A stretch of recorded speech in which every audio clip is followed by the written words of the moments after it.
You don't have to move to another city. You don't have to change. All you have to do is mine your own acres of diamonds. But the interesting thing is that diamonds don't look like diamonds in their rough form. Diamonds or opportunities always come disguised as hard work.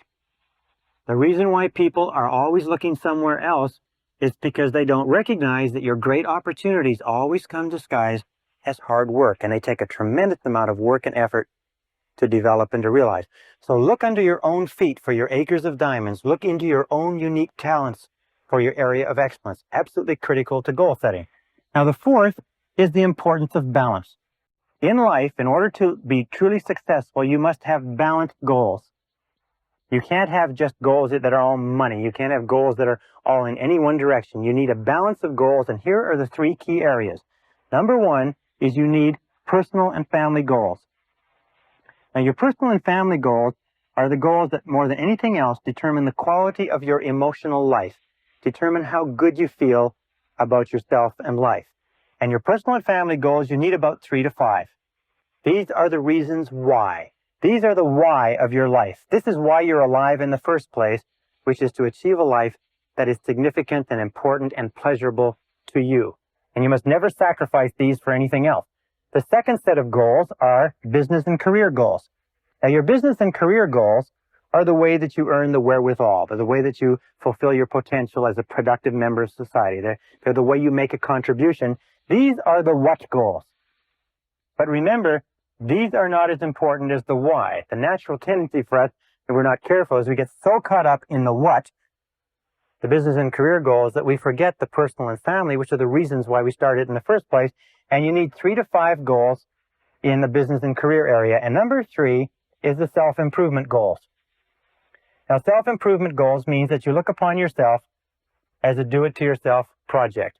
It means that you look into yourself as a person who has infinite capacity, but it has to be developed. And you need 3 to 5 self-improvement goals too. Now, your self-improvement goals are what we call the means. Self-improvement are the means to get the what, which is what you need in order to accomplish your why. One more point, and that's this. And it's point number 5, and that is the need for a major definite purpose. A major definite purpose is the number one goal in life.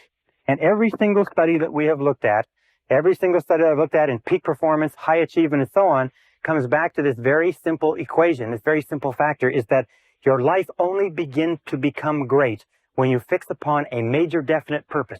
One goal, one mission, one goal that is bigger than any other single goal in your life. Now, it doesn't mean you can't have several goals. You can have 10 to 15 goals going. You can have 200 to 300 if you want. But you have to have one. If somebody were to wake you up in the middle of the night and give you a shake and say, what is your major definite purpose? You should be able to open your eyes and be able to tell them just like that. Your major definite purpose must be measurable. In other words, you can't have a major definite purpose to be happy. I had one woman come up to me and she said her major definite purpose was world peace. And I said, well, your major definite purpose, in order for it to have any impact to you, in order for it to give purpose and direction to your life, has to be under your own control. It has to be measurable. It has to be specific. It has to be tangible. It has to be something that you can do or have or be. It has to be something that when you've accomplished it, you can look at it and say, here it is, it's achieved. It can't be something nebulous, because setting a big, broad, unbounded goal is a way that we trick ourselves into setting no goals at all. Now, with regard to your major definite purpose and your other goals, 2 points. You can have tangible and intangible goals. In other words, you can have qualitative goals that have to do with the quality of your life, and you can have quantitative goals or tangible goals that have to do with your income, weight loss, bigger car, bigger house, and so on. And you need a balance of those. And finally, you need short-term and long-term goals. Now, your short-term goals ideally are about 90 days for maximum motivation. Your long-term goals should be about 2 to 3 years for maximum motivation. And your major definite purpose or your major goals should be 2 to 3 year goals, maybe shorter, maybe longer, broken down into 90-day periods. That having been said, I'm going to give you a brief goal-setting exercise. I'm going to ask you 7 quick questions. I'm going to give you between 30 and 60 seconds to answer these questions. And what I want you to do is write as quickly as you possibly can the very first things that come to your mind. Now, the first question is this. Are you ready? Get out a pencil of paper, clean sheet of paper, goal-setting exercise. Here it is. Question number 1 is, what are your 5 basic values in life? What 5 things do you value most in life? Number 1 question. You have 60 seconds to answer this question, counting right now. What things do you value most in life? Your home, your car, your family, your income, your job, your career, your spiritual development, your health, your wealth, your stereo set, your new hubcaps, your intelligence, your intellectual growth. What 5 things do you value most in life? 30 seconds. Write the first 5 things that come to mind. And once you've written the answer to this question, your 5 basic values, organize them in order of priority. What is the first one? What would be number 1 if you had to throw away the other 4? What would be number 2 if you had to throw away the other 3? What would be number 3, and so on? Organize them in order of priority, number 1 through number 5. Right? 5 seconds, 4, 3, 2, 1. Question number 2 is, write your 3 most important goals in life right now. You have 30 seconds. What's your 3 most important goals in life right now? Counting. 25 seconds left. Write the first 3 goals that pop into your mind. If you can't think of anything else, write money, money, money. But write the first 3 goals that pop into mind, quickly. Okay, 10 seconds. This is an easy question. 5, 4, 3, 2, 1. Question number 3. You have 1 minute. What would you do? How would you spend your time if you found today that you only had 6 months to live? How would you spend the last 6 months of your life if you only had 6 months to live? Write everything that you do in the last 6 months. Time is counting now. Write it as though everything you put on this list you can do in that last 6 months, but if you don't write it down, you can't do it. How would you spend your time?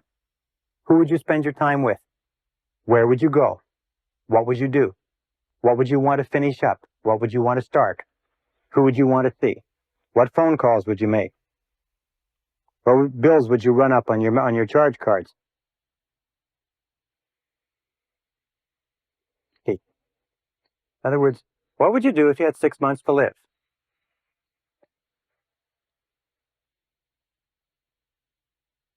All right, 10 seconds. Write everything you can think of. Remember, if it's written down on this sheet in front of you, you can do it. If you forget to write it, you won't be able to do it. 5 seconds. 4, 3, 2, 1. Question number 4. What would you do? How would you change your life if you won $1 million in the lottery tomorrow?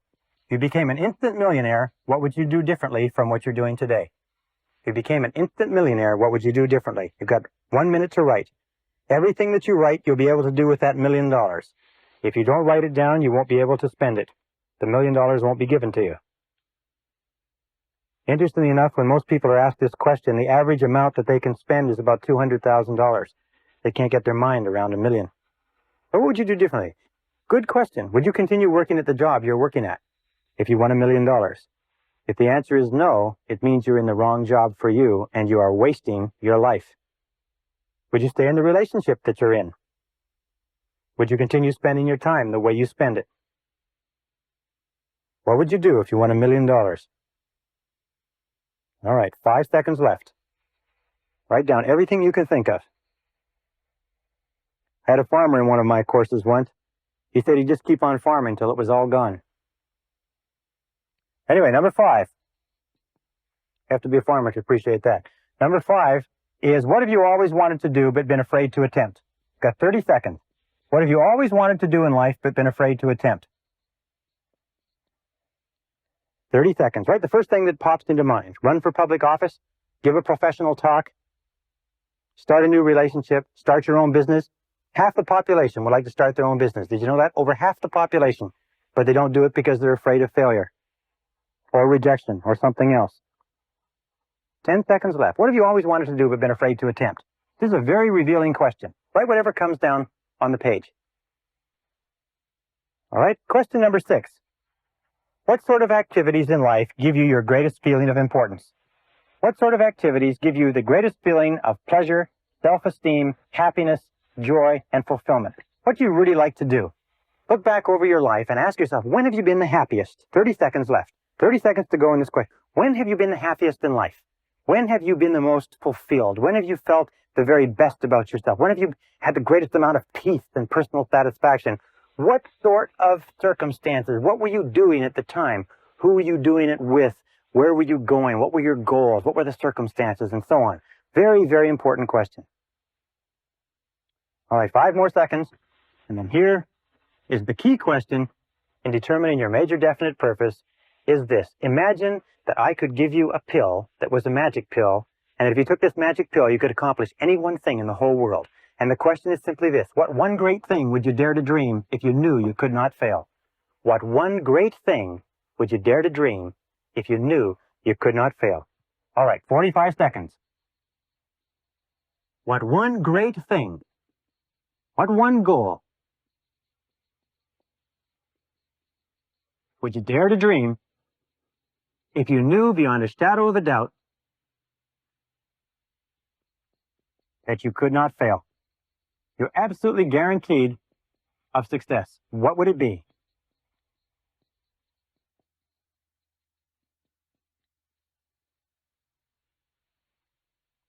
Five seconds.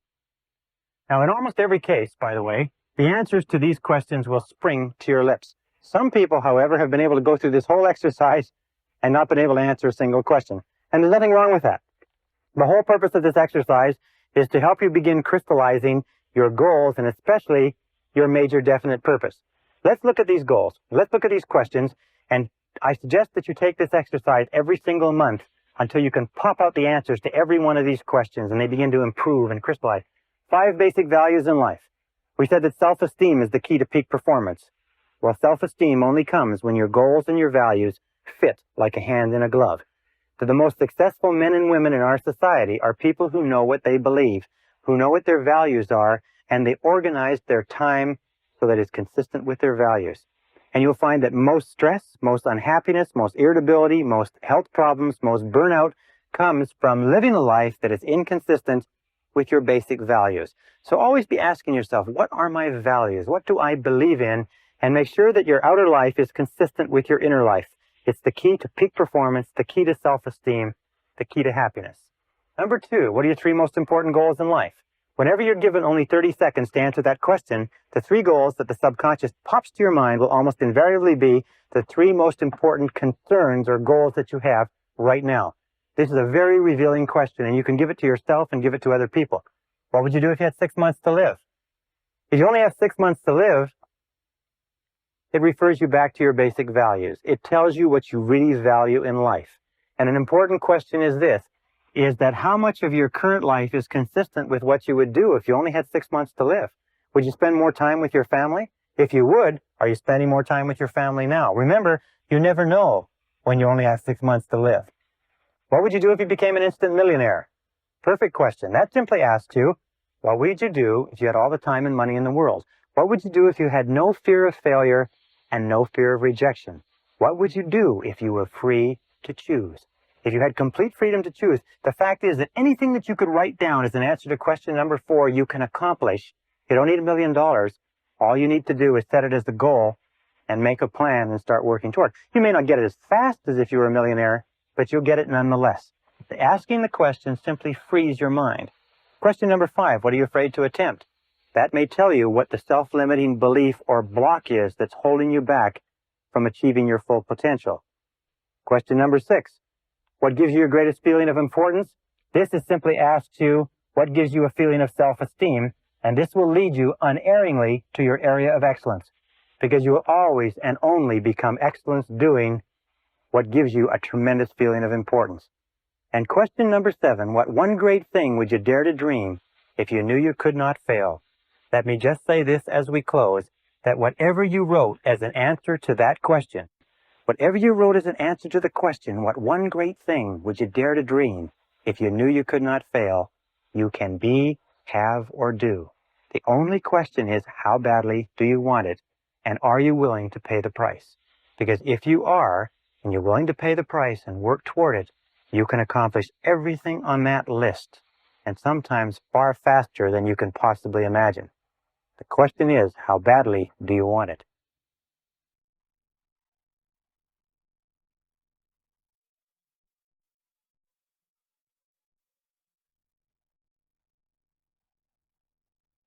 Session 16, 12 Steps to Goal Achieving.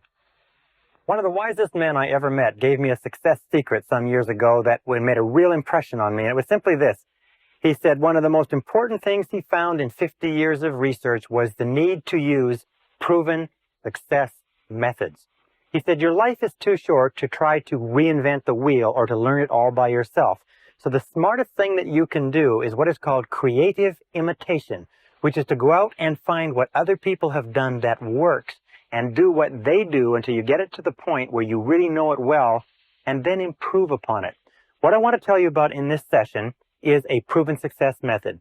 It's a 12-step method for goal setting and goal achieving, which I've taught to over 100,000 people. I've had many men and women come back to me and say they've accomplished more in a month with this program than they have in a year without it. I've had people who've accomplished more than 2 or 3 years than they'd accomplished in 10 or 20 years using this very simple methodology. It is a proven success method. I urge you to try it. I urge you to use it, incorporate it into your life, use it as an automatic process. And whenever you start thinking about your direction, your meaning, your purpose, where you want to go, sit down and work it through these 12 steps until it becomes automatic. Remember, the ability to set goals and to make plans for their accomplishment is the master skill of success, which can only be learned through practice and repetition over and over and over again. Now let's go to the board and let's talk about these 12 steps. Step number 1, starting point of all success. And by the way, let me step back just for 1 second. We talked a little bit earlier about the importance of the major definite purpose, your major definite purpose, the major goal, the number 1 goal in your life. And many people come to me and write to me and phone me and they say, how do I pick my major definite purpose? And the only solution I can give you is go through the 7-step goal setting exercise, which we did in the previous session. And also, if you can't come up with it then, make it your major definite purpose to find your major definite purpose. Dwell upon your major definite purpose. Ask yourself, what could it be? What should it be? What will it be? What ought it to be? And keep running this over and over in your mind. Seek information, look, discover, and you will find that with the inexorability of a law of nature, that your major definite purpose will come to you, and it'll be so clear, so obvious, so right, and it will happen in exactly the right time. We'll discuss that when we talk about the superconscious mind a little bit later. But for now, if you don't have a major definite purpose, make finding your major definite purpose your major definite purpose. And when you do find it, run it through this exercise the same way you would run something through a computer to get an answer out the bottom. Step number 1 in goal setting is desire. And the more intense the desire, the more burning the desire, the more you want something, the more likely it is that you will accomplish it. As a matter of fact, it's been said over and over again that burning desire is the starting point of all great accomplishment. Why is that so important? Well, burning desire is the desire that drives you ahead over all the difficulties, disappointments, temporary failures, obstacles, because if your goal is worthy of you, you're going to fall on your face over and over and over again. You're going to make mistakes. It's going to cost you money. It's going to cost you time. It's going to cost you anxiety. As a matter of fact, if you're not laying in bed at night staring at the ceiling with your heart pounding at least 3 nights a week, you're probably not trying hard enough. So, burning desire is the starting point of all great goal attainment. Now, burning desire is always personal. It's always personal. Which means that when it comes to setting goals, whatever the goal is, it has to be your goal. You cannot want a goal for someone else, and someone else cannot want a goal for you. When we talk about desire, make it personal. Somebody says, I want to get a raise at my job. That's my goal. That's setting a desire for your boss. I had a young man say to me, I want to marry this particular girl. That's setting a goal for the girl. Only you can set goals for yourself, but be very certain that the goals that you do set are yours. That the goals that you do set are ones that turn you on, not goals that somebody else wants for you, or goals that you think you should do, or you ought to do, or they'd be good for you to do. Think through yourself and be perfectly honest. Be perfectly honest. Ask yourself, what is it that you want? Now, interestingly enough, it takes tremendous courage to be perfectly honest and perfectly selfish in goal setting. But if you are not perfectly honest at this stage and asking yourself what you really want, what is it deep in your heart you really want to be, have, or do, if you're not honest at this stage, the whole rest of the process falls apart. If you are honest at this stage, it's like a rocket launch. You can go there, from there you can go anywhere. Step number 2 is belief. Remember we said before that your external world will always be a representation of your internal world, and that your internal world is made up of your beliefs, your convictions, if you like. Another word is faith. It's what you believe or what you have faith in deep down inside. There's a great talk by Reverend Ike where he talks about fascination, and he says that what you are fascinated by becomes your reality because you are drawn toward it and it is drawn toward you. What you believe in, what you have faith in, what interests you, what draws you, what fascinates you is critical. And another word is conviction. You have to believe that it is possible for you to accomplish the goal. You have to believe that it is possible for you to achieve it. For that reason, it's very important that you make your goal believable. Many people, when they learn these new ideas about goal setting, they make a mistake. They think, wow, I'm going to go out and I'm going to make $1 million in a year. And the fact of the matter is that $1 million, if you're making whatever you're making now, to jump to $1 million in most cases is so big that your conscious mind rejects it as being illogical, not acceptable, impossible. And if your conscious mind rejects it, it never gets to the subconscious mind. Remember, your subconscious mind can only accept as a command something that you totally believe in the conscious mind. So make it believable and make it achievable. It's better to set a smaller goal at first and accomplish that, and then a larger goal and accomplish that, and then a larger goal and accomplish that. For instance, 2 examples. If you want to lose weight, don't say I'm going to lose 20 pounds or 30 pounds. Lose 5 pounds. You see, 5 pounds you can believe. You can get your mind around 5 pounds. If you want to increase your income by 50%. Question mark plus. Increase your income by 50%. If you're earning $10,000 a year, say, my goal is to earn $15,000 a year. I earn $15,000 per year. You can get your mind around 50%. That's less than 4% a month compounded. You can get your mind around 5 pounds. And as you begin to move your income up or begin to move your weight down, then adjust the goal and make it 5 more pounds. Make it 50% more and so on. But keep your goals believable. According to the work at Harvard University, your goals should have a 50-50 probability of success. 50-50 probability. And each goal should be aimed at what is called your next step. Your next logical step on the road to accomplishment. So if you want to run a marathon and you've never run before, the first thing is to run a mile. Then run a mile without pain. And then run 2 miles and then run 3 miles. But to go from 0 to running a marathon has been found to be a self-defeating exercise. It'll actually hurt you more than it will motivate you. Remember, in order for a goal to unlock the motivational capacity that lies within you, you must be able to believe that it's possible of accomplishment. So better to set it lower to start with and then raise the standard than set it so high that it defeats you right at the beginning. Number 3 is write it down. Now this is very important because most people don't write their goals down. Only 3% of the population have written goals. Only 5% have goals at all. Only 3% have written goals, and I venture to say that probably you don't have any written goals either. And if you do have written goals, you probably don't have them written out in any detail. Write the goal down. Remember the reasons why people don't set goals. One of the reasons why they don't write the goals down is that when you write a goal down, you make it concrete. Suddenly, your subconscious wakes up and says, ha, you mean business. When you don't write it down, you are avoiding making a commitment. Unconsciously, the reason why people don't write their goals down is because of the fear of failure. The reason they don't write their goals down is they don't want to make a commitment to it. You see, if you never write it down, then nobody can ever tell you didn't accomplish it. If you don't write it down, well, then you're not really locked into anything. You keep your options open, if you like, and you go on to fail and underachieve in life. All the successful people have written goals. And if you want to be successful, you really have no choice. So write the goals down, make it concrete, make a commitment. A 100% commitment to accomplishing your goal will do more to drive you towards your goal than you can possibly imagine. Now, when you write it down, make it clear. Don't make it fuzzy. Don't say, I want to be happy or I want to be rich. Make it clear. Make it specific. If you want to earn a certain amount of money, make it a specific amount of money. Make it after-tax dollars. If you want to start a business, make it a profitable business. If you want to get into a relationship, make it a happy relationship. But make it clear, specific, and use vivid words or vivid language. Because the more vivid the language is, the more rapidly the subconscious accepts it. Emotional words like warm, exciting, powerful, loving, happy, dynamic. These are the kind of words that drive the goal into the subconscious mind. It's absolutely essential that it be a written goal. This is, by the way, where the winners part from the losers, because the losers always have a reason not to write out their goal. Number 4 is ask yourself this critical question. Why do you want it? Why do you want it?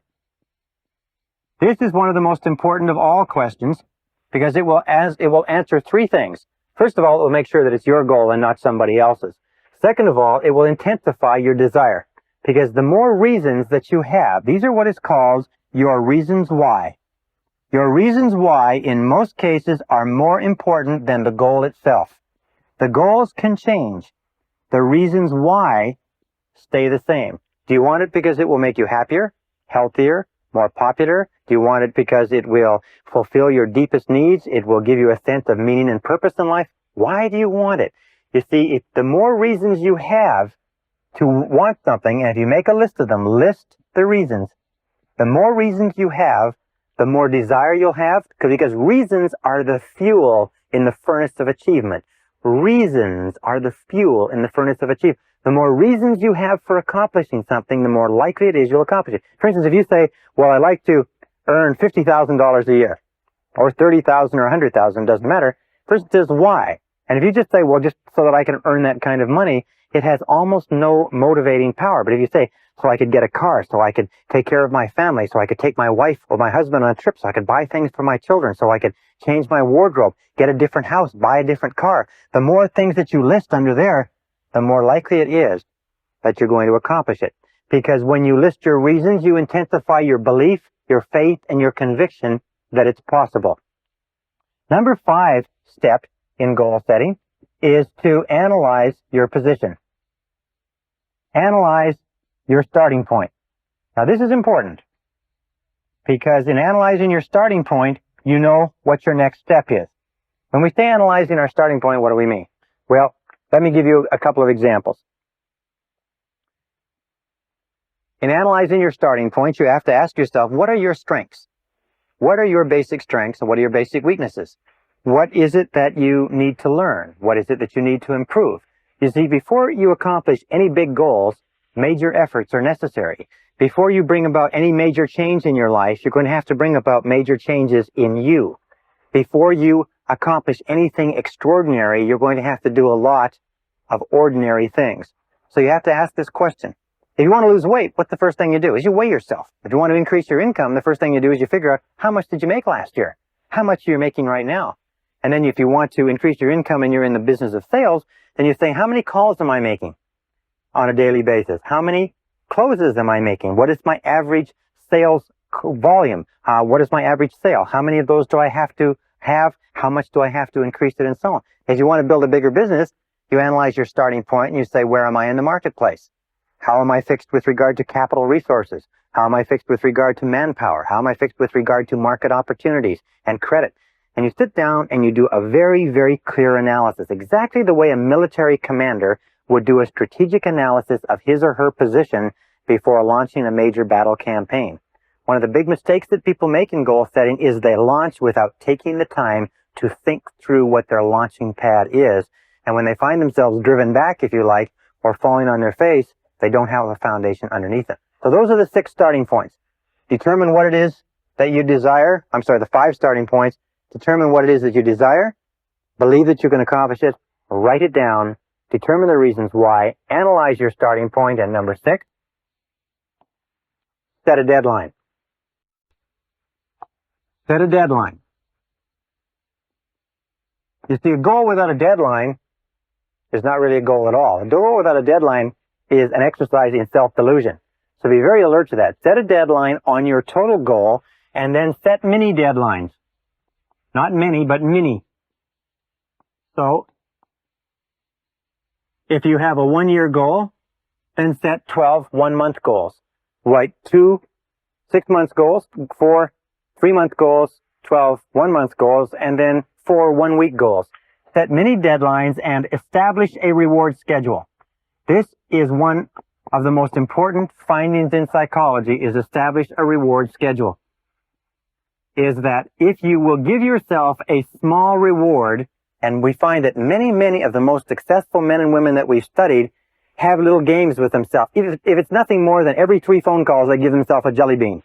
Or every 2 appointments that they get, they give themselves a cup of coffee or a walk outside. It really doesn't matter what it is, but establish a reward schedule so that every time you achieve a mini deadline or a mini goal on the path to your bigger goal, you give yourself a reward.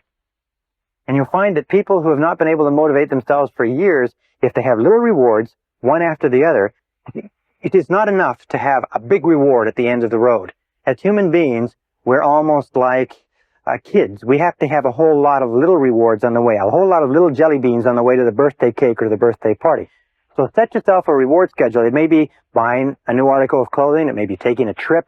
It may be going out to dinner. It may be anything that you like. You can have little rewards for small achievements, medium-sized rewards for medium-sized achievements, big rewards for big achievements. And make sure that that why is there, because it intensifies the desire, it keeps up your excitement and enthusiasm, and it unconsciously reinforces you and drives you forward into the next action. Step number 7. This is where we come down into the planning step. Step number 7 is this, is identify the obstacles you will have to overcome. Identify the obstacle. One of the things that we know is that obstacles equal success. Success means obstacles, that there is no success without obstacles. As a matter of fact, obstacles come to instruct, not to obstruct. Instruct versus obstruct. Remember this, every obstacle or difficulty that you meet on the way to your goal has come to instruct you in some way. So identify the obstacles you're going to have to overcome on the way to your goal. One of the things that holds people back from great accomplishment is that they see that there's an enormous number of obstacles that they have to overcome. It's like the settlers coming across the prairies 100 years ago saw those enormous Rocky Mountains. And so how are they ever going to get through that massive mountain range of mountains? Until some of the trappers and some of the scouts found that there were valleys that they could find that would lead them through the mountains. And all they needed was one valley through one set of mountains in order to be on the other side. So identify the obstacles and then list the obstacles. Ask yourself, what are all the things that are holding you back from accomplishing the goal right now? Why aren't you at the goal right now? You see, if there aren't any obstacles, then it's not a goal at all. It's just an activity. So what's standing between you and the obstacle?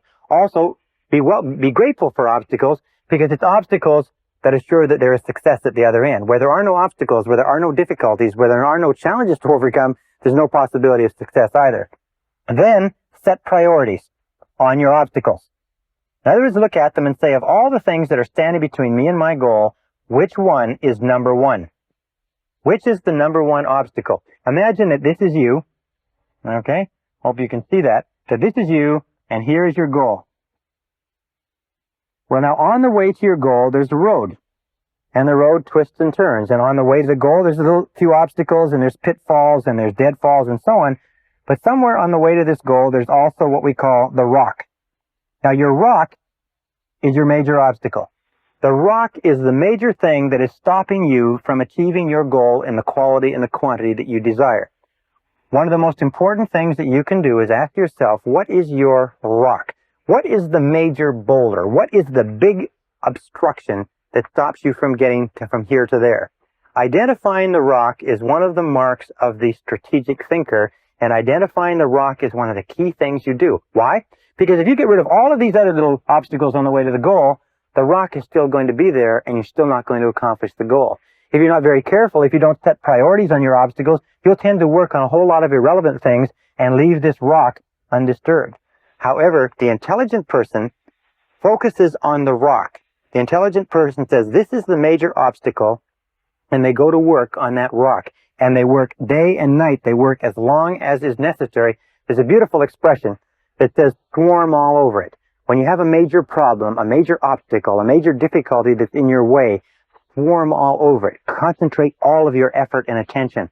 Work at it day and night, week in and week out to get rid of it, because getting rid of that one obstacle will get you further towards your goal than getting rid of all of the other obstacles put together. So, in terms of your major definite purpose, what is your rock? What is your major obstacle? What's stopping you from going ahead? It could be internal. It could be lack of self-confidence. Very common. It could be self-doubt. It could be fear of loss. It could be a lot of things. That's quite normal. Or it could be external. It could be lack of money. It could be lack of information or knowledge. It could be lack of support from other people. It could be health. It could be a variety of things, but whatever it is, if you're determined to accomplish your goal, find out what it is and go to work to remove it. Now, number 8 is identify the knowledge you're going to require. Identify the knowledge that you're going to require. You see, we live in a knowledge-based society. There's no question about that. Is that no matter what it is that you want to accomplish, you're going to need more knowledge than you have now. The basic rule of life is that to a greater or lesser extent, you have gone as far as you can go in your life at this moment with what you now know. That's why I've emphasized so strongly the need for in continuous self-development, reading, learning, taking in new information, because you need more knowledge. Now, there's 2 ways that you can get knowledge. You can go out and get original knowledge, which is to read, research, and find it yourself, or you can get knowledge from other people. But in any case, identify the knowledge you require. What do you need to know? For instance, if you want to be successful in business, one of the things that you have to know is marketing and sales. If you want to be successful in your own business, the critical skill in entrepreneurial success is salesmanship. The critical skill in executive success is the ability to sell your ideas to others and to persuade others. So maybe what you need, maybe the critical knowledge you need is persuasion skills. Or it could be the knowledge that you need has to do with the law, has to do with accounting, has to do with technology.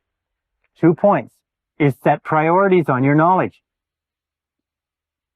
You see, when you set priorities and you determine what's the number 1 piece of knowledge that you need, what's the number 1 piece of knowledge that more than anything else can hold you back from accomplishing your goal. And you'll find that if you concentrate on the number 1 piece of knowledge, it's like the rock in terms of obstacles. The number 1 piece of knowledge, once acquired, will catapult you towards your goal. Whereas if you accomplish a whole lot of other knowledge, it won't help you at all. Now, finally, and this is the last part with regard to knowledge, is ask your way to success. Ask your way to success. This is one of the pieces of advice by a great success counselor is ask, ask, ask. What he said, and what every person who's ever studied this has said, is that this 3-letter word, ASK, is the key to your success in life. Ask the people who have the knowledge. If you need, hire the lawyers, hire the consultants, hire the specialists, hire the accountants. Ask your way to success. Find other people who are in your field. Find people who have the success. Find people who are experienced and go to them and ask. Why is it that people don't ask? Very simple reason. Most people are afraid of rejection. But the key to getting the things that you want in life is, first of all, you're going to have to learn it all yourself. Or second, is you can ask other people. And surprisingly enough, if you ask other people, they'll tell you. If you ask successful people what they did right, they'll tell you. If you ask successful people for their advice, they'll tell you. As a matter of fact, I was studying the life of a self-made millionaire, and he said, one of the keys to success in business is to become a negative thinker. And I thought that was astonishing, because I teach that you should be a positive thinker. And as I read on, what he said is, by that I mean is that once you come up with a great idea, take it to experts who can tear your idea apart, who can point out holes and weaknesses and flaws. Now, if you cannot plug the holes, weaknesses, and flaws, it probably means the idea isn't good enough. But if you are not willing to subject your idea to the scrutiny of critical people whose job is to find fatal flaws in something, then the idea is probably not good enough. So seeking out negative people, asking people their opinion, ask your way to success. Remember, in order to succeed, you need knowledge. You need more knowledge than you've got. You don't have very much time. You've got to get the knowledge the fastest, cheapest way possible. If necessary, buy the knowledge you require. Don't be cheap when it comes to knowledge. Number 9, step in goal setting is identify and ask yourself, who is your customer? Who is your customer? This means that you have to identify the people, the groups, and the organizations whose cooperation you require in order to be successful. Who are the people? Who are the groups? Who are the organizations? You see, in life we have a very simple equation, is that everybody makes their living by satisfying or serving somebody. That you and me have a customer, and that we move ahead in life to the degree to which we satisfy our customer. So we are all in the business of customer satisfaction. Now, if you work for a company, your customer may be your boss. If you're a salesperson, your customer may be your boss on the inside and the person who buys your product or service on the outside. If you're a nurse, your customer is the head nurse. Whoever you are, there is somebody in your environment. If you have a business person and you have to expand, one of your customers is your banker. Another one of your customers is your staff, your employees. Another customer may be your family. But there are always people that you have to work with in order to accomplish your goals. Now, why should people work with you in order to help you accomplish your goals? There's only one way, and that is what we call the law of compensation. The law of compensation, which comes from Ralph Waldo Emerson's wonderful essay called Compensation, simply says that for every force in life, there's an equal and opposite force. We call it the law of sowing and reaping. But it says this, it says that you are always compensated in equal measure for what you do. In fact, it always says that you are compensated in more than equal measure. So if you sow good, you reap more good than you sowed. If you sow bad, you reap more bad than you sowed. The law of compensation says that as long as you are doing good things for other people will do good things for you. So you ask this question, and this is everybody's favorite radio station. It's called WIIFM. What's in it for me? WIIFM. What's in it for me? If you want to be successful in life, the most successful people are what are called go-givers, as opposed to go-getters. Go-givers are people who are always asking, what can I do to please my customers? What can I do to give value? What can I do to earn their cooperation and their help to accomplish my goals? They're always trying to put themselves on the side of this law of compensation, knowing that if they put in, they'll get out. All the best companies in America or Canada, anywhere in the world, are built on the law of compensation, built on the law of sowing good seed and reaping good harvest. All unsuccessful laws or all unsuccessful individuals and companies are built on the premise of taking as much as you can get, putting in back or as little as you can put in. Now, a second law, which ties in with this, is what is called the law of service. The law of service says that you will always be rewarded in life in exact proportion to the value of your service to other people, to your customer, whoever your customer or customers are. The law of service says that your returns will always equal your service. That if you want to increase the value of your returns, you have to increase the value of your service. But it also says this wonderful thing, is that the great satisfactions in life, the great joys that you will enjoy in life will always come from serving other people. It'll always come from doing a good job, from contributing something of value to others. And the more work you do on yourself to increase the value of your contribution, the happier you will be and the bigger your rewards will be. It also triggers the third law, which is the law of return. The law of return says that whatever you put in terms of service, you will get back in terms of return. And it brings us to one more law, again from Napoleon Hill, called the law of overcompensation. The law of overcompensation, to me and to many people, is the key to success in life. And it simply says this. It says, always do more than you're paid for. Always put in more than you take out. Always go the extra mile. Always do more than you're paid for. You can never be paid more than you're getting now until you do more than you're being paid now. And you put yourself on the side of the angels when you put in more and more than you're being paid for. Number 10 is make a plan. Make a plan and make the plan over and over. All successful men and women are successful planners. And how do you make a plan? Simple. A plan is a list of activities. In other words, you just identify from everything that we've talked about, What are the activities that you have to engage in to achieve your goal? And then you organize the list, just like a ladder. You organize the list in terms of priorities and in terms of time. What do you have to do first? What do you have to do second? What's more important? What's less important? And then you take action and get going on your plan and continually revise the plan. Number 11 is visualization. Visualization is worth all of the other 10. Visualization is create a clear mental picture of the goal that you desire. Create a clear mental picture and then imagine or image the result. Get a clear mental picture and see your goal as already realized. See it as a reality and play that picture over and over again on the screen of your mind. Play that picture on the screen of your mind until you can see it with perfect clarity. Design it, draw it out, do whatever is necessary in order to create that mental picture, and then think about that mental picture. Think about your goal as a reality over and over again. Repeat it until you impress it deeper and deeper and deeper into your subconscious. Number 12 is back your plan with determination and persistence. Back your plan with determination and persistence.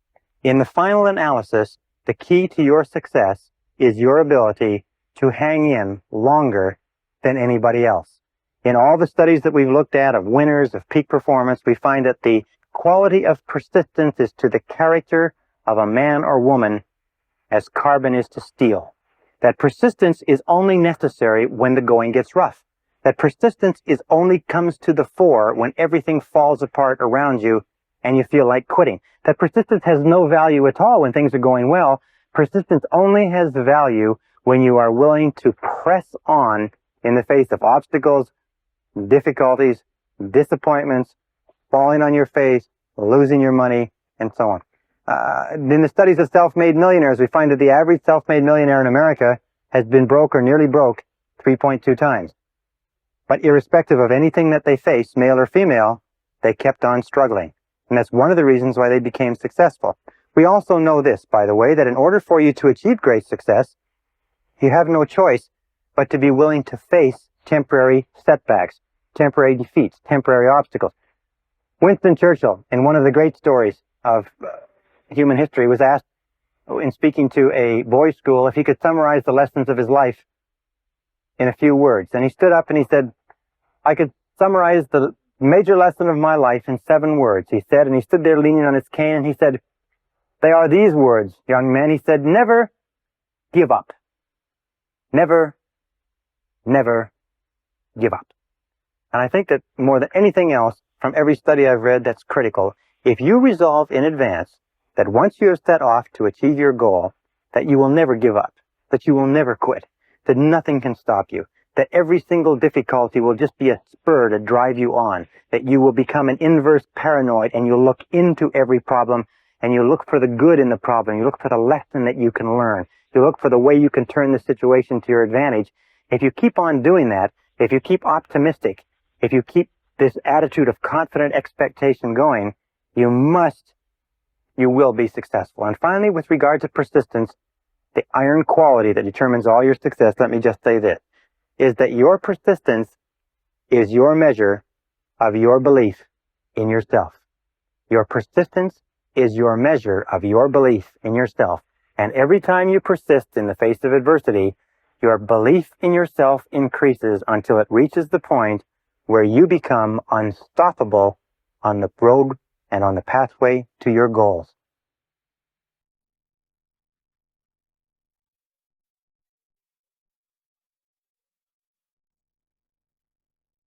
Session 17, Time Management Strategies. At the beginning of the seminar, we talked about mental laws and we talked about the law of control. We said that you feel positive about yourself to the degree to which you feel you are in control of your life, and you feel negative about yourself to the degree to which you feel you are not in control, or the degree to which you feel you are controlled by external events. Now, there's no place where this is more important as part of the discussion than on the subject of time management.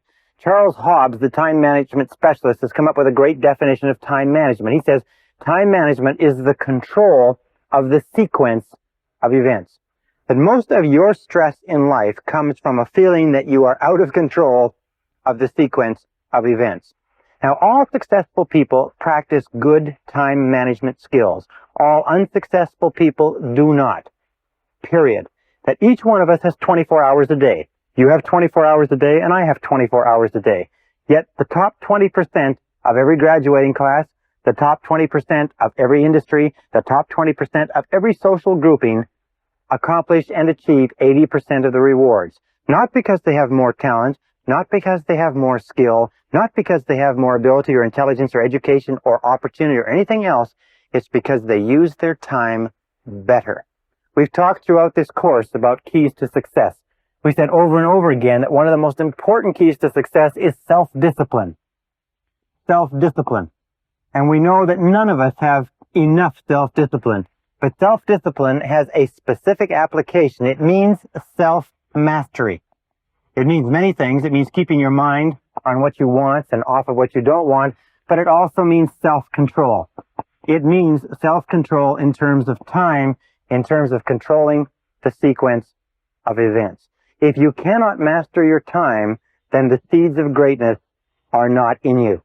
If you cannot master your time, then it's not likely that you'll ever accomplish what you are capable of accomplishing in life. In this session, I want to give you 7 keys to time management. Now, I do entire 1 and 2 day time management programs. I can speak for hours on time management without referring to a note. I have studied countless books. I've listened to all the tapes. I've been to the courses. I'm going to give you 7 keys. If you will follow these 7 keys until they become automatic, you can double your time efficiency in almost no time at all. So without further ado, let's go on. But remember, time management is essential. We all have the same time. The only question is, what do we do with the time? And in that and out of that comes the stuff of life. Starting point of time management, number 1, which I've been repeating over and over again, is clear, specific goals. Clear, specific goals.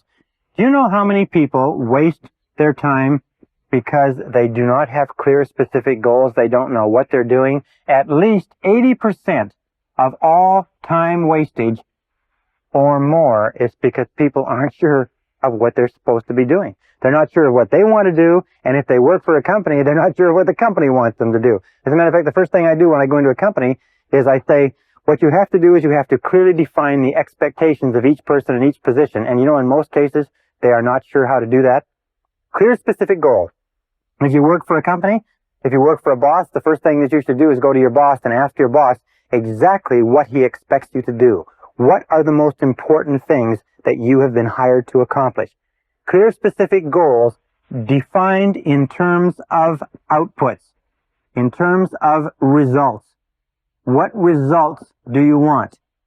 In fact, when you set your goals, you should always ask yourself, what outcomes do you desire? Rather than goals, ask yourself, what outcomes? Now, what do I mean by outcomes? Well, here's a perfect example. A person says, I want to be successful in my job. What does that mean? Well, what it means, the outcome that they desire is they want interesting, challenging work that pays well. And sometimes we find ourselves working at a job where it's not interesting or challenging, and we can't understand why we can't get any satisfaction out of it. Or a person says, I want my relationship to work. However, what are they saying? What they're saying is, the outcome I desire is I want to be happy in my relationship. And it doesn't matter who you're happy with. If the outcome is clear that you want to be happy in a relationship, that's very different from insisting upon being happy in this relationship. Another thing, person says, I want to be rich. Well, you say, what does rich mean? What would rich look like? What would your outcome be if you were rich? How much would it take to accomplish that outcome? And then you start looking, you say, well, if I had a certain amount of money, I'd be able to do this, I'd be able to do this, I'd be able to do this. And sometimes you find that it's possible to achieve that outcome without accomplishing that kind of financial acquisition. Sometimes you find you cannot achieve the outcome you desire in life from the work that you're in. So be alert to outcomes. Clear, specific goals written down. Step number 2 is clear written plans. As we talked about before, clear written plans. And organize your plans, if you like, in a list of activities so that you know all the things that you have to do. These 2 alone, taking the time to plan, they say every minute spent in planning will save you 5 to 15 minutes in execution. And action without planning is the cause of almost every failure. Action without planning is the cause of almost every failure. So clear written plans and clear list of activities to work on, as we talked about in previous sessions. Step number 3 is make a list. All successful time managers work from lists. All unsuccessful people don't bother to write lists. Make a list for every day. Make a list for every week. Make a list for every month. Be a chronic list maker. When you have a series of things to do, the first thing you do is grab a piece of paper and write a list. Think on paper. All good time managers think on paper. They make a list of everything that has to be done. They don't try to carry it around in their minds. Consolidate all of your thinking. If you have to accomplish something, write down every single thing that you're going to have to do in order to accomplish it, and then begin working on your list. Call it a to-do list. By the way, the best time to make a daily list is the night before. If you make a list the night before, the subconscious goes to work on it while you're asleep, and in the morning, sometimes the subconscious has organized it, processed it, and gives it back to you and solves problems for you while you're asleep. Step number 4, once you've made a list, and this is the key to time management, is set priorities.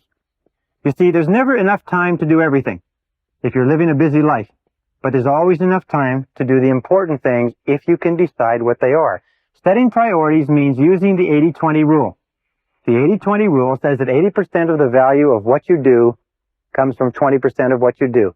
If you have a list of 10 things to do, that 2 of those things will be worth all the rest put together. Setting priorities means always looking at what is called the vital few versus the trivial many. The vital few versus the trivial many. The 1 or 2 things that you can do that make a real difference. Now, most people waste their time not because they're not working hard or not because they're not busy, it's because they're working on the trivial many, and no matter how many of them they do, it doesn't make any difference. The truly successful people do a few things, they do the right things, they do things one at a time, and they stay with them until they're complete. So set priorities. A very simple time management system is what is called the ABCDE system. The ABCDE is very simple. A stands for top priority tasks. Number 1 must be done. B is secondary priority tasks, things that should be done.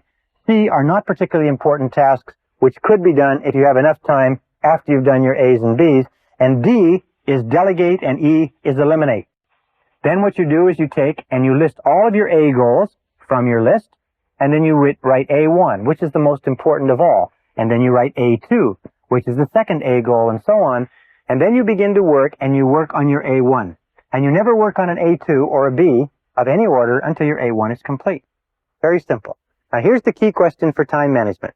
This can be worth a fortune to you. It's been worth a fortune to me. Ask yourself over and over again. Repeat it and repeat it and repeat it until it rings in the back of your brain. What is the most valuable use of my time right now? What is the most valuable use of my time right now? What is the most valuable use of my time right now? Every time before you start any new task, ask yourself this question, and then discipline yourself to do only what is the most valuable use of your time. Remember, Benjamin Franklin had a beautiful line. He said, "Do you value life? Then waste not time, for it is the stuff of which life is made." If you are not working on the most valuable use of your time, just exchange the word time for life. And say, what is the most valuable use of my life right now? And remember, if you are working on a second order priority, you are, relatively speaking, wasting your time and wasting your life. Number 5 is concentration of power. Again, a beautiful word from Charles Hobbes.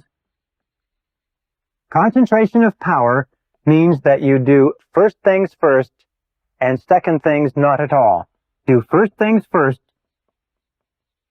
and stay with them until they're complete. Surprisingly enough, in the studies of every effective man or woman whose lifestyle has been examined, we find they're always doing first things first, they do things one at a time, and they stay with them until they are 100% complete. They don't do a lot of things, but they do the most important things. They do them right, and they carry them through to completion. You know, one of the most valuable attributes of executive life is the ability to carry a task through to completion. So once it's been assigned to you, the person who's assigned it to you never has to think about it again. Concentration and single handling. Single handling means once you've picked it up, don't put it down. Most of our time wastage comes from picking up things and putting them down, and starting them over and putting them down, and starting them over and putting them down. So concentrate single-mindedly, 100%, stay with it until it's finished. As in my estimation, the ability to concentrate is one of the most important abilities of success, because no success is possible unless you can concentrate single-mindedly on your most important task. Number 6. Number 6 is overcome procrastination. Overcome procrastination. It's not the thief of time, it's the thief of life. And the way that you overcome procrastination is by using affirmations. And the most powerful affirmation of all is do it now. Do it now. W. Clement Stone built a $1 billion fortune by rehearsing and then getting everybody in his company to say 50 times every morning, do it now, do it now, do it now, do it now, do it now. Drive that, impress that into your mind. When I first learned this simple technique, I used to find myself procrastinating just like we all do. But the more I repeated this, do it now, do it now, do it now, do it now, do it now, do it now, the more you repeat it, the more you find that eventually it works automatically. And it has a tendency to drive you to start a task when your natural tendency is to put it off or procrastinate. The most important quality that you can develop with regard to this is what is called a sense of urgency. A sense of urgency means that you get on with it and you do the job fast. We said earlier that time is your most precious resource. Time is the scarcest and most precious resource of accomplishment in our civilization. And that people who have a sense of urgency are always the most valued people in our society.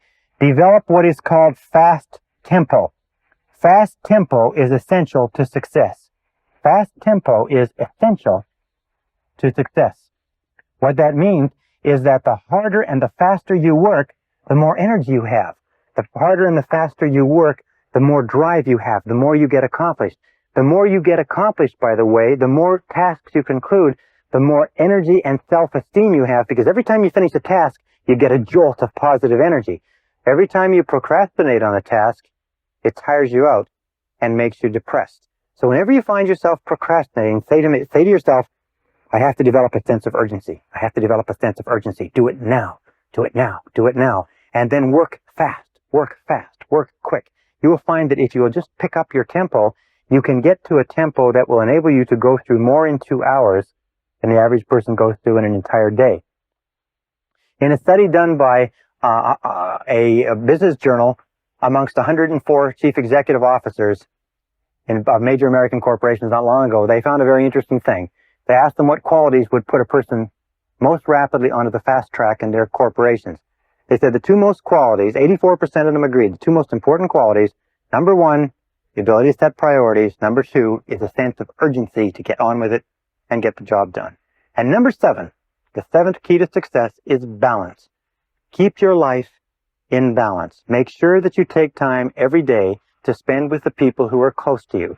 Make sure that you take time every day to think through your values. What is it that you really care about? Why are you doing what you're doing? What is it that you believe in that is relevant? And who are the people that you love? Who are the people that you care about and who care about you? Keep your life in balance. Don't let it get all work. Don't let it get all play. Don't let it get all anything. Keep your life in balance. Spend time with the people that you care about. Work hard when you work. Play hard when you play. Manage your time well. Control the sequence of events. And you can become anything that you want to become.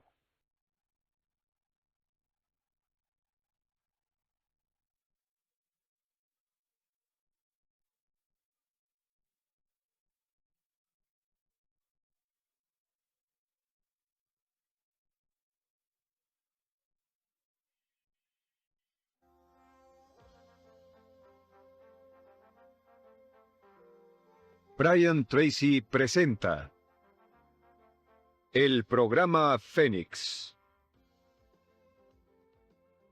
La psicología del logro. And in the next module, I'm going to tell you why and how this works. Session 19, Tapping Your Inner Genius.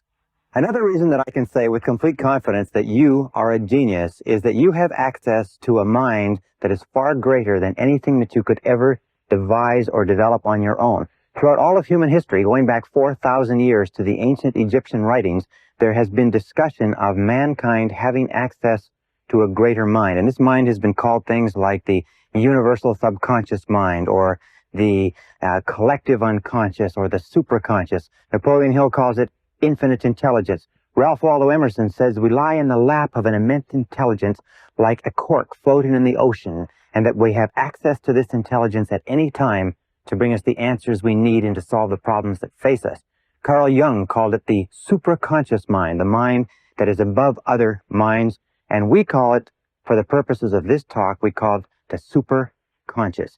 You have a superconscious mind which you use in a random and haphazard way all the time. As a matter of fact, your superconscious mind is the source of all inspiration. It's the source of motivation. It's the source of enthusiasm. It's the source of excitement. It's the source of hunches. It's the source of insights. It's the source of flashes of intuition. It's the source of creativity and innovation.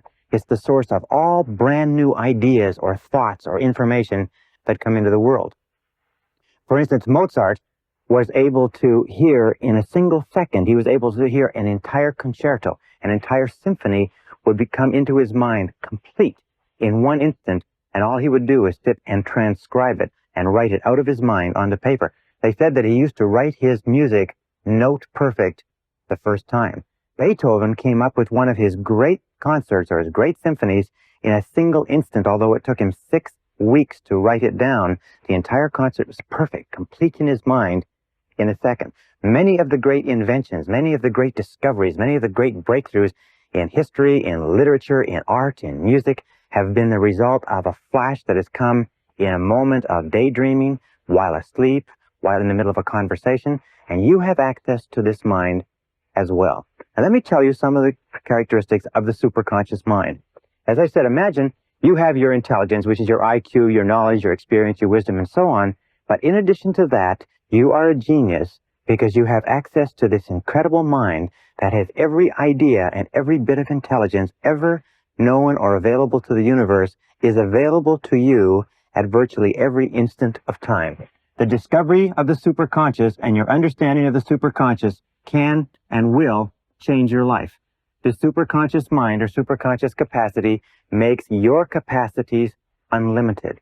You are no longer restricted to what you know, what you can access, what you can do physically and mentally. You have an external source that you can draw on, like an energy source, to bring you answers to your questions and to move you towards your goal. Now, one of the characteristics of the superconscious mind, for instance, that when it computes on a problem or a difficulty that you have, it has access to all data stored in your subconscious mind. It has access to all data stored in the subconscious. That means everything that you've ever learned in your life, every bit of information you've ever read, every experience you've had, every conversation, every movie, television, radio, magazine, it's all stored in your subconscious mind permanently. As they say, we have permanent memory, but we have lousy recall. Every experience you've ever had in your life has been permanently stored. However, when the superconscious mind calculates or computes, it has access to everything you've ever learned. However, it can discriminate between valid and invalid data. In other words, when the superconscious mind computes on a problem that you are working with, it will give you an answer that is based only on valid information. There are many things that you have in your mind which you can think to be true, but they're not true at all. You may have read them, you may have heard them, you may have surmised them or concluded that a certain thing was true, but the superconscious, in bringing you an answer, knows the difference between what is true and what is not true. Sometimes you'll come up with an idea or a solution that will seem to be inconsistent with what you thought was the truth or what you thought was reality, but when you pursue it a little bit, you'll find that what you thought was true was not true, and your answer is correct. Now, a second characteristic of the superconscious mind is it has access to data outside your experience. It has access to data outside your experience. That means that you can get answers outside your own experience. You don't have to know everything or have everything in your mind. That it has access to data, it can bring you ideas, information, and insight. For instance, with regard to this, we reckon in calculating that every single person has on the way to and from work, about 4 ideas per year is the estimate done by one researcher. 4 ideas per year, any one of which could make you a millionaire. You'd be driving along. How many times have you had the experience where you're driving along or you're going about your day-to-day business and you see the need for a product or a service and you say, now why doesn't somebody do that? Or why doesn't somebody make that or sell that? And you say, well, must be a good reason, and you forget all about it. Then a year or two later, somebody comes out with that same product or service and makes $1 million, and you say, I thought of that. I thought of that a couple of years ago. The difference was that the person who came up with the idea may have come up with it at the same time you did. Maybe you tapped into this energy source simultaneously, but that person had confidence or faith in their ideas, and you did not. There's a funny line from Groucho Marx, and Groucho Marx once said, I would never join a club that would have a person like me for a member. Very often, we turn down our own ideas because they're our ideas. They say, that's my idea, it can't be any good. Listen to the ideas that come to you on a day-to-day basis, because very often, if one of your goals is to achieve financial independence, this mind will send you the ideas that you need to achieve financial independence. Here's a third characteristic of the superconscious mind, is it functions on a non-conscious basis 24 hours a day. It functions 24 hours per day when you are going about your normal business. That means that once you have programmed a goal or a problem or a difficulty or any question at all into the superconscious by thinking about it, dwelling upon it, getting it clearly defined in your mind, you can put it aside and go on with the rest of your work. And what will happen is that it will compute and work, and then it will bring you exactly the answer you need. We'll come to that in a second. The superconscious mind automatically and continuously solves every problem on the way to your goal. Automatically and continuously solves every problem. Let me put a line here. Solves every problem. That's why you don't have to be able to see your goal. You only have to take the first step. And as you take each step and resolve the difficulty that is immediately facing you, in the Bible there's a beautiful line that says, this one thing I do, forsaking all others. If you just do one thing, the superconscious will resolve the next and the next and the next. You take them one step at a time, like a hurdler takes one hurdle at a time, like a journey is one step at a time. The superconscious mind will automatically and continuously solve every problem on the path to your goal exactly as you meet it and exactly in the way you require. Now, a fifth quality of the superconscious mind is that it is capable of goal-oriented motivation. Sometimes people say, well, I'm not motivated. And invariably, when you talk to a person who is not motivated, you find that there's nothing that they want very badly. When you decide upon a goal or an objective, something you want to be, have, or do, the superconscious mind releases motivation. It is the superconscious mind that gives you the energy and the enthusiasm and the excitement that moves you toward it, but it requires a goal that you intensely desire. That's why we talk so much about goals in this course. Goal-oriented motivation, it releases ideas and energy for goal attainment. The superconscious mind is a source of what is called free energy. In other words, you can actually tap into this energy, and when you're excited about a goal, it doesn't matter how physically fatigued you are, you seem to be able to tap into a source of energy outside yourself that can run you and propel you, sometimes day after day, week after week, on only a few hours sleep a night. Everybody's had the experience of being caught up and involved in something that's really important, really exciting, really driving, requiring tremendous commitment, and you just have energy flowing continuously. Nikola Tesla, the great electrical genius, was actually able to tap this free energy to run the electric lights and the electric appliances in his home in a way that we still don't understand. But in order for goal-oriented motivation to be released by the superconscious, you must have clear, specific goals. This is the key. The goals must be clear. Clear, specific goals are what release this motivation. There's an old saying, which is a little bit trite. It says, feeling listless, make a list. What it means is if you're feeling listless and you make a list of 10 things that you want to accomplish in the next year, you will find that just writing that list of 10 things will give you a jolt of energy, almost like a detonator going off. Now, a sixth characteristic of the superconscious mind is that it responds to clear authoritative commands. Responds to clear authoritative commands. Now, what are clear authoritative commands? Well, one example of clear authoritative commands is positive affirmations. Whenever you use a positive affirmation, whenever you say, I earn X number of dollars, I weigh X number of pounds, I like myself, I am responsible, I feel terrific. Whenever you use these commands and you emotionalize the commands, that's why they must be authoritative and they must be emotionalized. You drive this message from the conscious into the subconscious, and the subconscious accesses the superconscious. So emotionalize your words. Use clear authoritative commands, and every time you use a clear authoritative command, it drives the idea deeper, it activates your superconscious abilities. It also responds to decisiveness. It's very interesting. There's an expression which I like to share with you, and it's simply this. It is, get serious. I have met men and women all over the country over the last few years, and I noticed there's an interesting thing that successful people say. When I ask them, how did you come to become so successful? I mean, what was the turning point? Where did it change? You know, the words they use over and over again are these. They say, well, I finally decided to get serious. I finally decided to get serious. You see, we talked earlier about desire and decision, that there's a lot of people have desires. A lot of people want things, and they want to be things, and they want things to change for them, and they want things to be better, but they never make the decision to do something. They are going to make the decision, and they hope to make the decision, and they plan to make the decision, but they just haven't quite gotten around to it yet. And an important part of this is commitment. If I can put this down here, is that nothing great in life happens until you make a commitment. And a commitment means you decide to do one thing to the exclusion of almost everything else.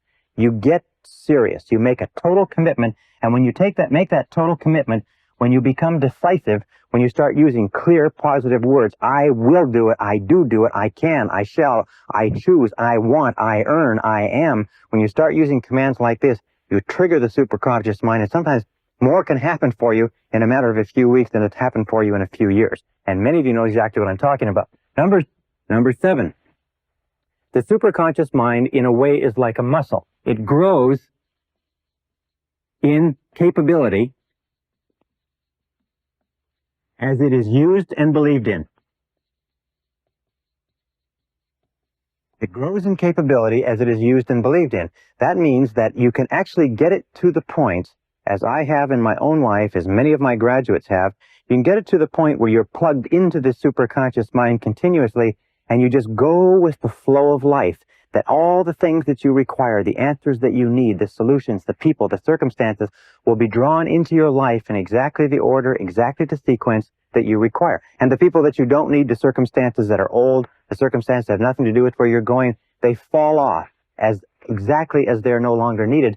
And the more you use it, the more you believe in it, the more you trust to it, the more rapidly and dependably and predictably it works. Now, let me tell you this. In all my studying of the biographies and autobiographies of great men and women, I found one thing, is that you only begin to become great as a human being to the degree to which you tap into and go with the flow of this superconscious energy. Other than that, life is always a struggle. But once you get into the flow of this energy, life seems to be on the downhill side. You seem to be going with the current. An 8th characteristic is that the superconscious mind functions best or operates best with an attitude of confident expectations. Operates best with an attitude of confident expectations. The confident expectations is an attitude of positive emotion.